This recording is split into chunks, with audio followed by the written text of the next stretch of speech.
विचार से विश्वास तक शिक्षा का नया अध्याय। स्वागत है आपका दामोदर यूनिवर्सिटी में। From thought to believe, a new chapter of education. Welcome to Damodar university. Hey everyone, मैं स्मृति झा, आपकी डिजिटल मेंटर। आज की क्लास में हम डिस्प्लेसमेंट रिएक्शन को देखेंगे।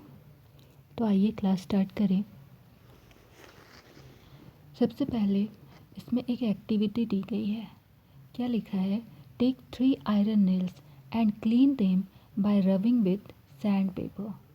3 आयरन नेल यानी कि कील लेनी है आपको, लोहे की कील लेनी है, उसको सैंड पेपर से रब करके उसको साफ कर देना है।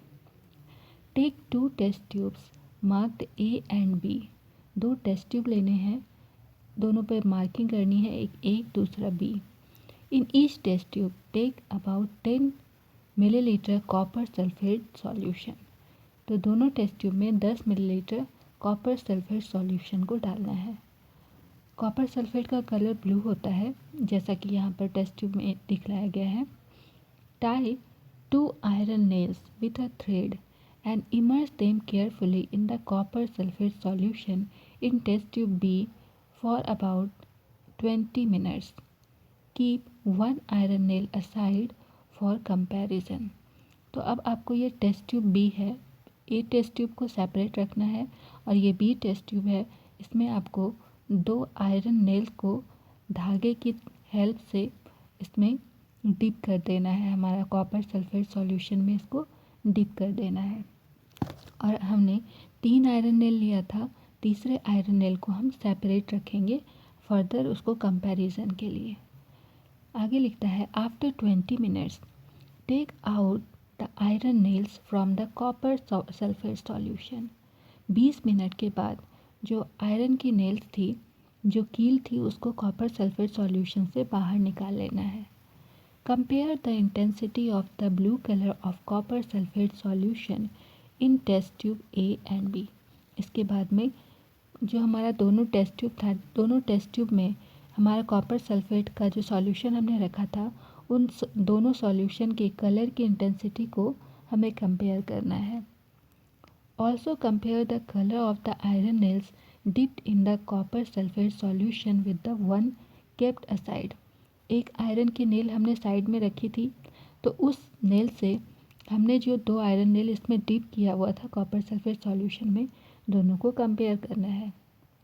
तो जब कंपेयर करोगे तो आप देखोगे कि हमारा आयरन का जो नेल हमने डिप किया था वो ब्राउन, इस पर ब्राउन कलर का लेयर आ गया है, और हमारा जो कॉपर सल्फेट का सॉल्यूशन था इसका कलर भी फेड हो गया है।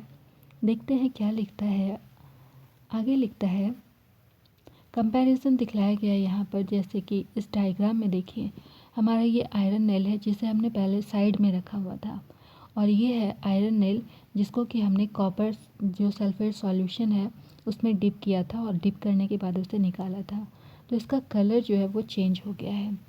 और दूसरा में हमारे पास copper sulphate solution 2 test tube में लिया था। टेस्ट ट्यूब ए का ये सॉल्यूशन है जो हमने सेपरेट रखा था, और ये टेस्ट ट्यूब बी है जिसमें कि हमने कील को डिप किया था।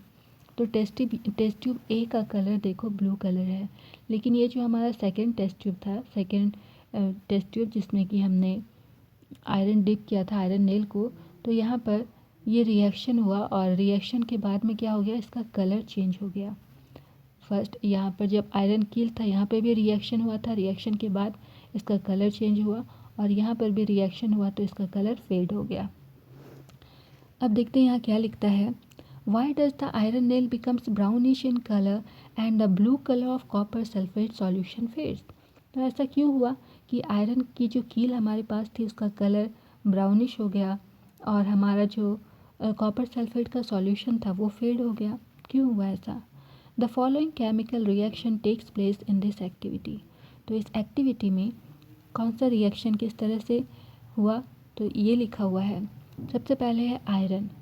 आयरन को जब कॉपर सल्फेट सॉल्यूशन के साथ में रिएक्ट करवाया गया, जब आयरन को हमने डाला कॉपर सल्फेट सॉल्यूशन में तो क्या रिएक्शन हुआ, FeS4। तो हमारा आयरन सल्फेट बना, नया सब्सटेंस बना आयरन सल्फेट, और साथ में हमारा कॉपर बना है। तो ये रिएक्शन हुआ जब हमने ऊपर ये जो एक्टिविटी की, तो ये रिएक्शन हुआ। तो आप यहाँ ध्यान से देखो, आयरन के साथ में हमने कॉपर सल्फेट को रिएक्ट करवाया। जैसे ही कॉपर सल्फेट रिएक्ट किया तो यहाँ पर आयरन सल्फेट नया सब्सटेंस बना। तो यहाँ पर ये डिस्प्लेसमेंट हो जा रहा है किसका, तो यहाँ पर आयरन के साथ में सल्फेट जुड़ जा रहा है और कॉपर से ये सल्फेट है डिस्प्लेस हो गया, तो उसके बाद में हमारे पास में कॉपर बचा है सिर्फ। तो लिखता है in this reaction iron has displaced और removed another element copper from copper sulphate solution. तो इस रिएक्शन में आयरन डिस्प्लेस हो जाता है या फिर रिमूव हो जाता है किससे, कॉपर सल्फेट सॉल्यूशन से।